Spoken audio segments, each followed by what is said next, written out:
Chaque jour, nous sollicitons l'usage de l'eau courante autant que dans la consommation que dans l'hygiène de vie. Mais savez-vous où s'en va-t-elle après utilisation? Pour y répondre, nous vous emmenons avec nous dans la lagune de Mana en compagnie de Monsieur Marcillon et Monsieur Toupouti.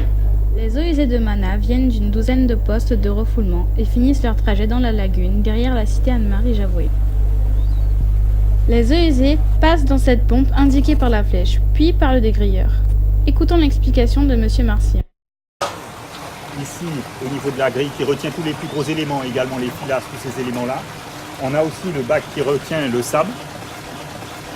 L'eau est déversée dans le piège à graisse. Le piège à graisse consiste à toutes les matières qui flottent, de le maintenir en haut et qui sont évacuées après.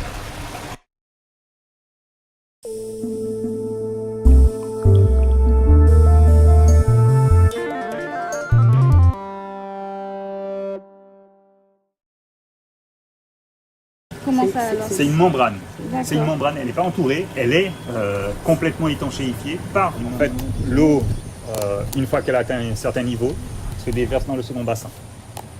Idem pour le troisième.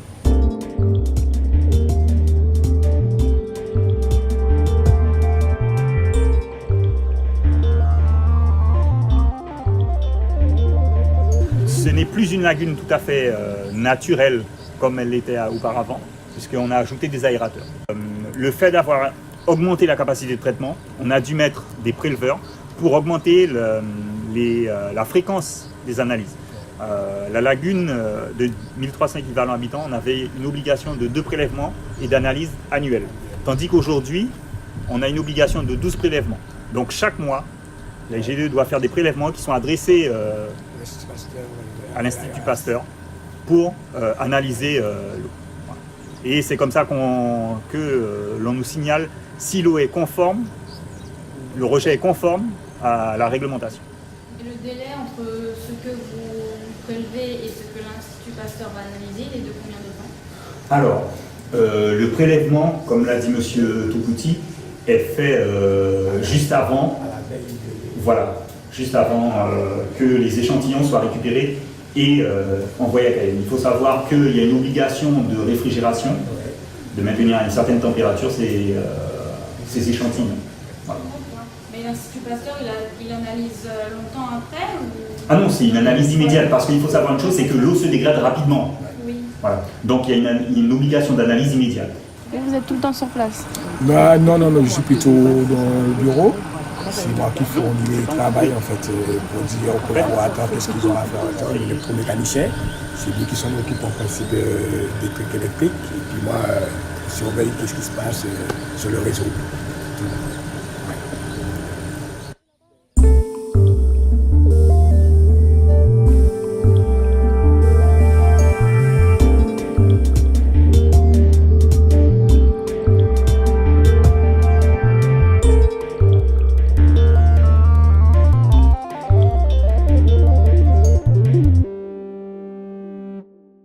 Avec l'accord de l'agriculteur, elle est épandue sur les parcelles agricoles. Mais en fonction de la nature des boues, il y a peut-être nécessité d'ajouter, par exemple, nous on a dû précholer les sols pour pouvoir répandre ces boues.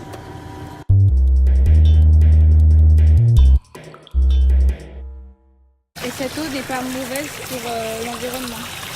Jusqu'à aujourd'hui, le rejet est pas considéré, au vu des analyses, est conforme à la législation. Parce qu'il ne faut pas oublier une chose, l'eau est vitale. Sans l'eau, il n'y a pas de vie. Donc si l'eau n'est pas traitée au niveau de la consommation humaine, on va très vite se retrouver avec une eau qui est rejetée dans le milieu. Et ça se voit par le passé. Au cours du Moyen-Âge, l'eau était rejetée, les eaux usées étaient rejetées sur la voie publique. Et vous avez vu toutes les maladies que ça avait engendré. Aujourd'hui, c'est un élément qui est incontournable. En résumé, les eaux usées arrivent dans le bassin 1 et subissent une première décantation, puis circulent vers le bassin 2 pour une deuxième phase de traitement. La dernière phase se déroule ensuite dans le bassin 3. Une fois que l'eau quitte le bassin 3, elle est filtrée et déversée dans le milieu naturel. Un prélèvement avant la sortie de l'eau dans le milieu naturel est aussi réalisé et renvoyé à l'Institut Pasteur. La forêt à proximité de la lagune bénéficie d'une eau propre et recyclée.